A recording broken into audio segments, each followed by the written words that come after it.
Oh, hey guys, it's me again. It's Pastor Malik, and we're in week 3 of Making Waves. We're here.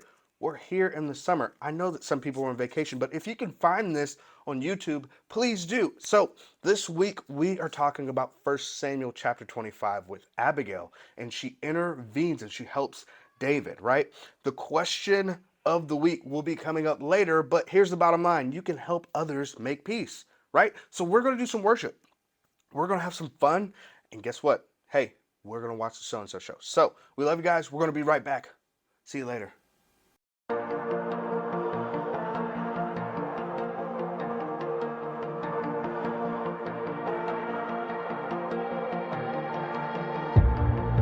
I've tried so hard to see it.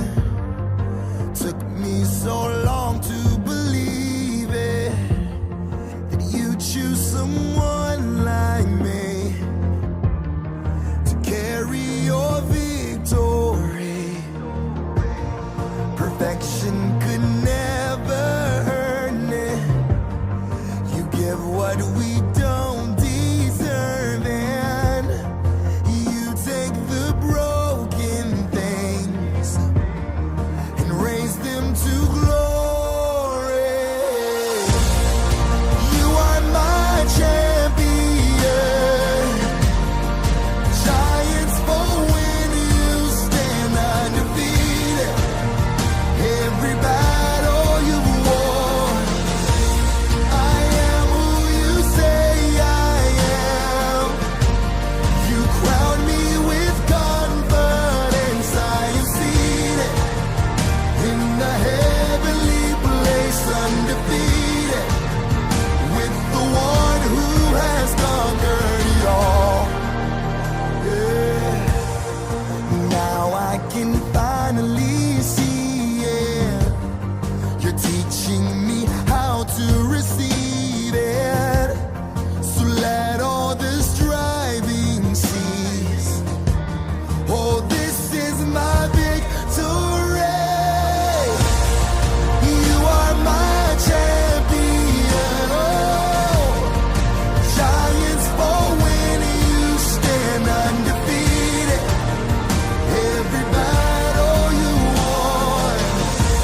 I am who you say I am.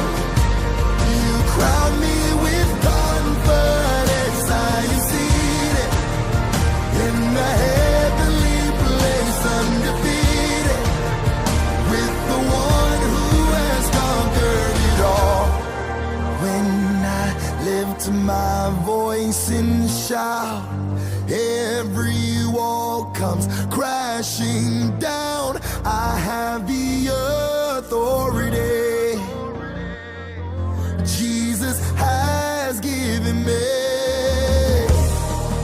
When I open up my mouth, miracles start breaking out. I have the authority Jesus has given me. You are my champion. Giants fall when you stand undefeated. Every battle you won. I am who you say I am. You crown me with confidence. I am seated in the heavenly place, undefeated. By the power of your name, I am seated in the heavenly place, undefeated, with the one who has conquered it all. You have conquered it all.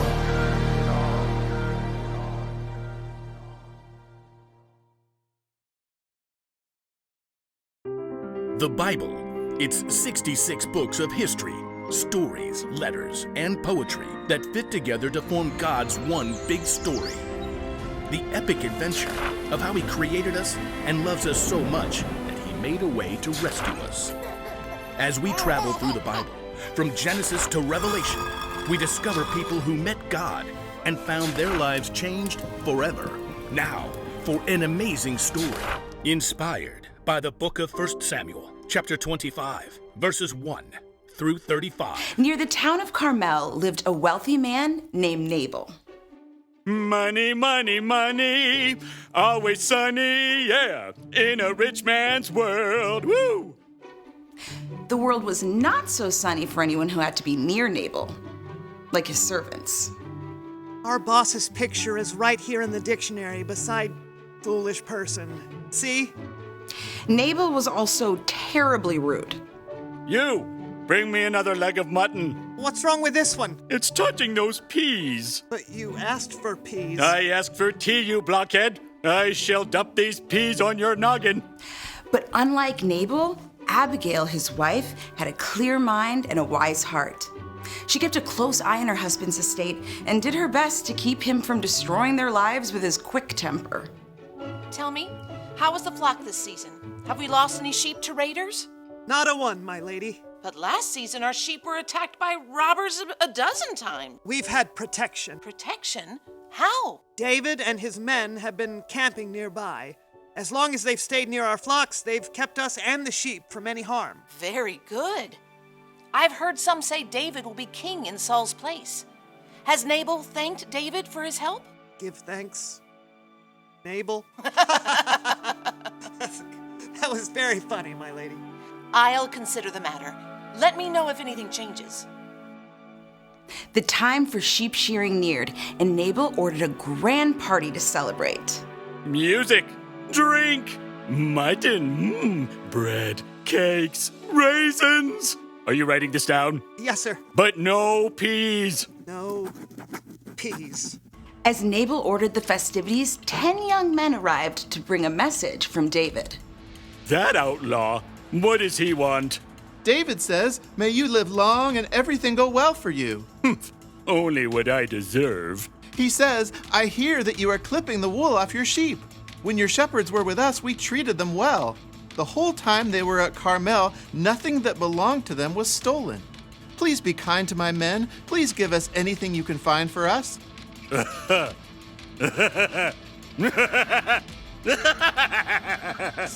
So, yes? Who is this David? Many servants are running away from their masters. Why should I give food to men who come from who knows where? So, no? Vamoose! And don't let the door hit you on the way out. David's men quickly returned to camp. They found David's anger could be just as hot as Nabal's. Each of you put on your swords.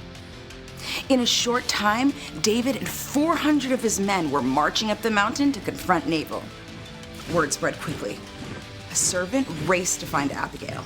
David sent messengers to Nabal and asked for a share of food, but Nabal was rude and shouted at them. "You must do something or terrible trouble will come." Abigail didn't panic. She took a deep breath. We have to get ahead of this. Take a list, please. On it.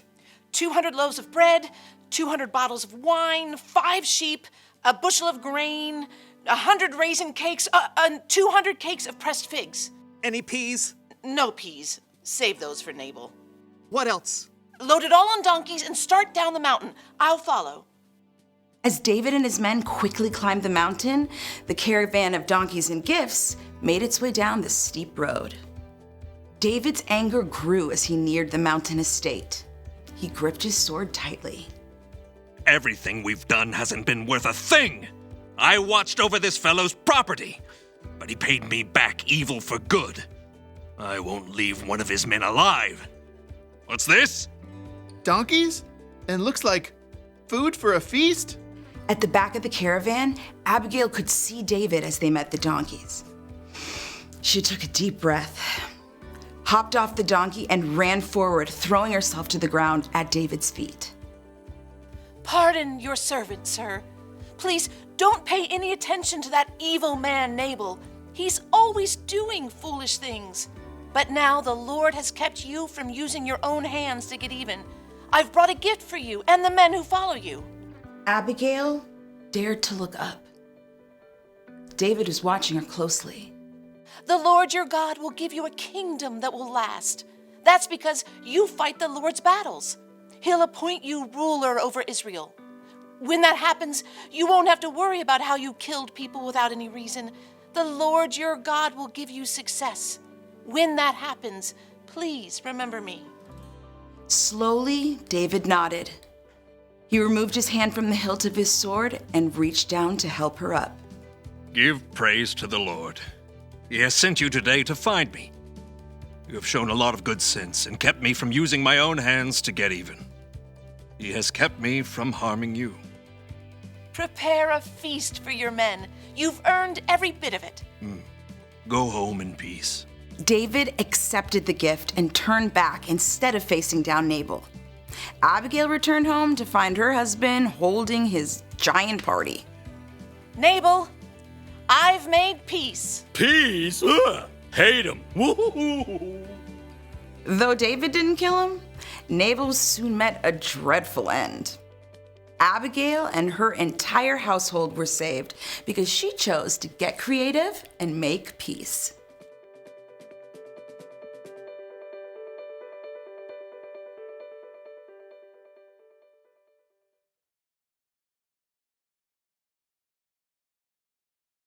Oh, 3 in a row. Yeah. Hey, well, don't count your corn until it's thrown.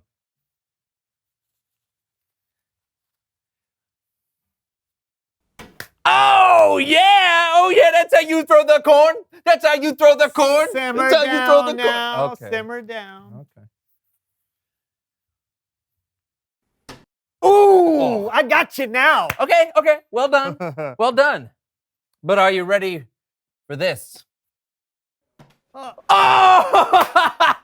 yes! believe I'm the that. king of the corn. Oh, I'm the king of the corn. Hey! Yeah.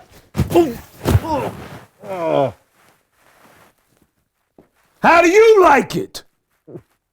Yeah.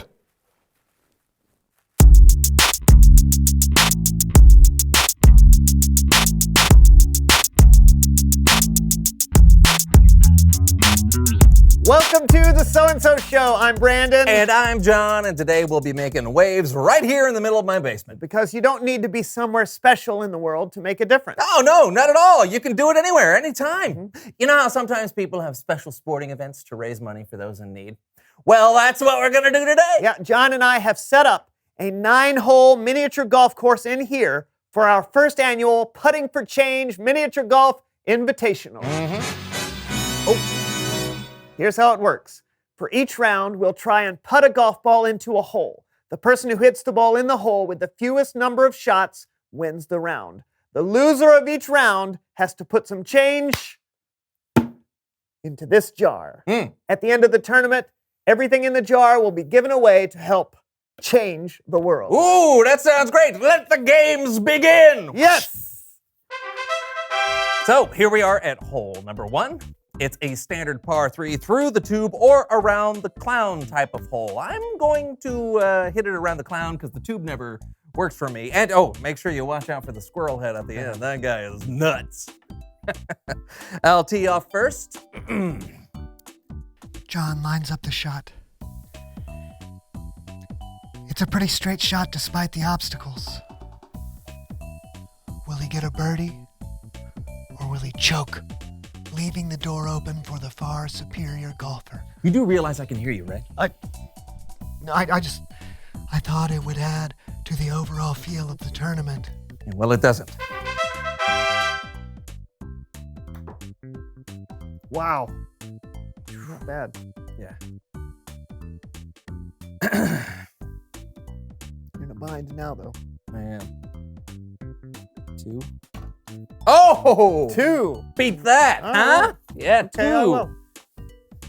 I will.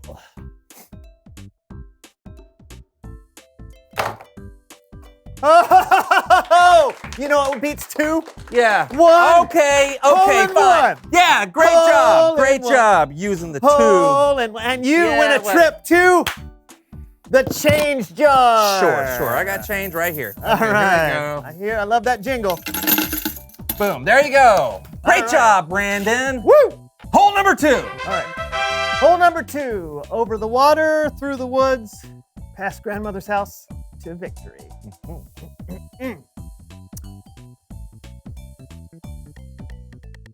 Boo!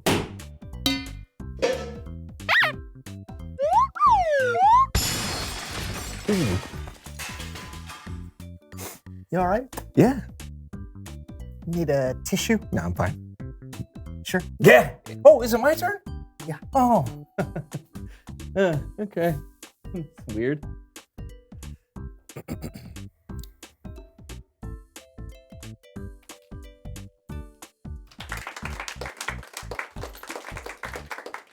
I think that means you own the jar. Woo! Right? Is that what the rules say? That's what the rules say. I forget the rules. Is that what they say? The change, you know? You got to put change in there. You got to, oh, that's what they say.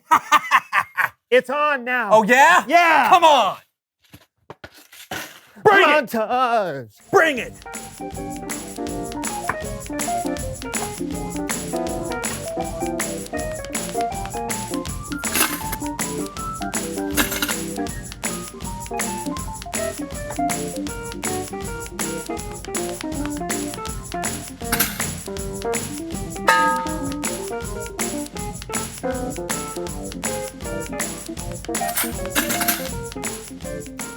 If you miss that, I win.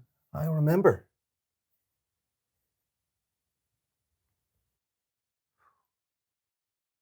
I just wanted to make sure. Would you stop that? What? Nothing. Oh! Oh! No! I win! I win the first annual Putting for No. Change 9-hole miniature golf invitational. No. Pay up. You distracted me. You pay up. No, you. You!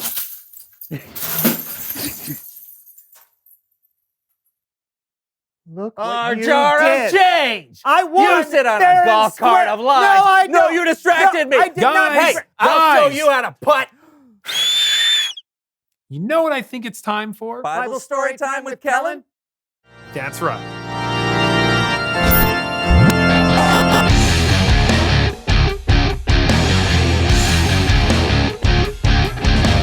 So, how's it going? He He kept distracting me by. No, Actually, I wasn't really asking because I can tell how it's going. But first, I did want to say this. I love the idea of you guys having a golf tournament. You do? 100%. There are a ton of lives you guys could change. That's See, what if I've you been would've trying to just- say. But you're missing one of the best ways to do that. We are? Yep. And that's what today's story is all about. So just sit back and listen. This story is about an amazing woman named Abigail, Hello? a woman who helped make peace and saved lives. We'll hear her story today on Behind the Bible. Alrighty then.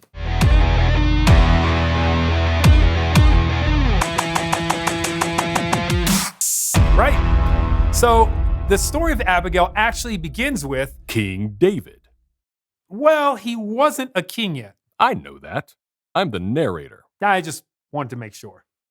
Before he was king, David and 400 of his men were hiding in the desert from King Saul.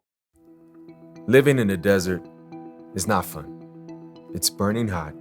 There's not enough food or water. And it's burning hot. And just so we all know, David didn't give video interviews because cameras wouldn't have been invented for thousands of years. Are you going to let me do my thing? For now. While in the desert, David and his men met some shepherds who worked for a wealthy landowner named Nabal. We were friends with the shepherds. We even protected them from danger. So at sheep sharing time, I sent some men over to Nabal to ask for whatever food he might be able to spare. Since we were living out in the desert, where it's burning hot. Now, Nabal might have been a wealthy landowner, but he was also a meanie face. I didn't know David. I didn't know his family. Who cares that he, protected some of my workers? So when his men came and asked me for help, I told them,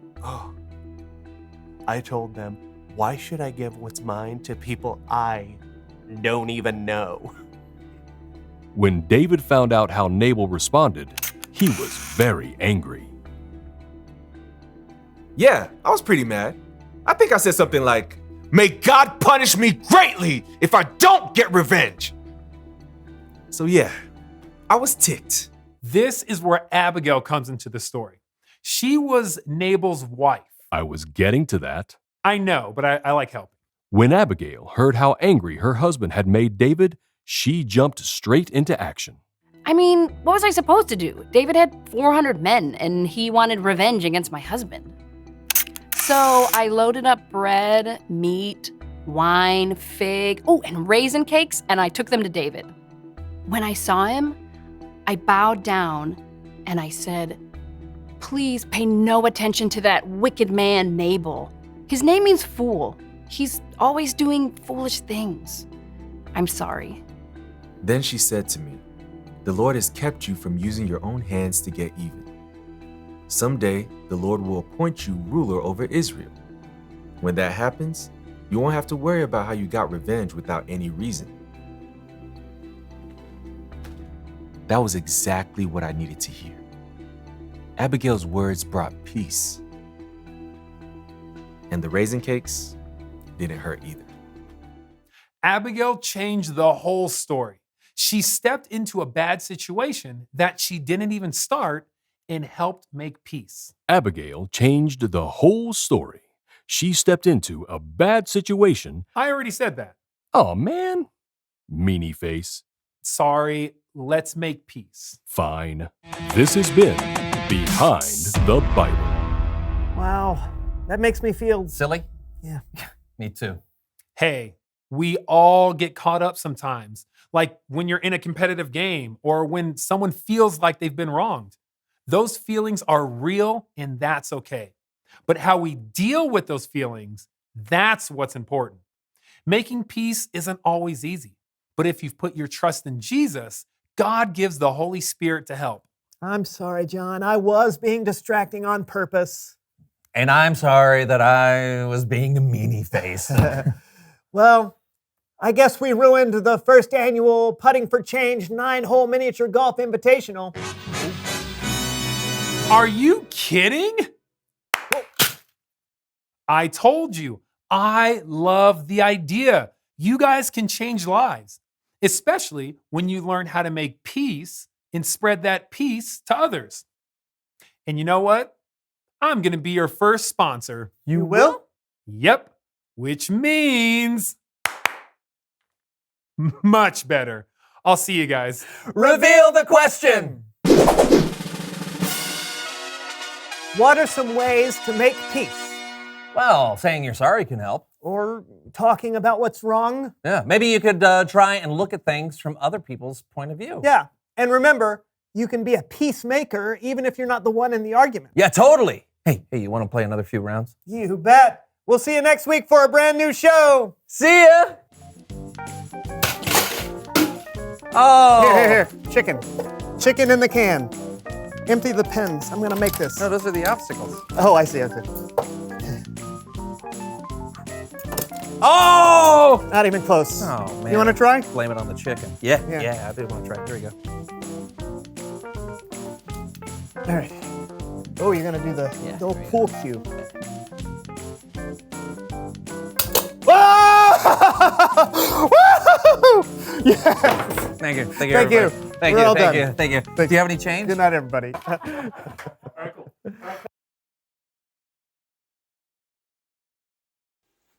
Hey, it's me again. Wasn't that great? Wasn't that amazing? In 1 Samuel chapter 25, we talked about Abigail. We need people like Abigail in our lives, right? We need people that can make peace. Wasn't that crazy? Nabal was a mean man, but Abigail made it better for King David. So, what is the question of the week? It is, what are some ways to make peace? What are some ways that you can help people make peace? Let's think about that during the week, and we will see you guys next week while we're making waves. Bye, guys.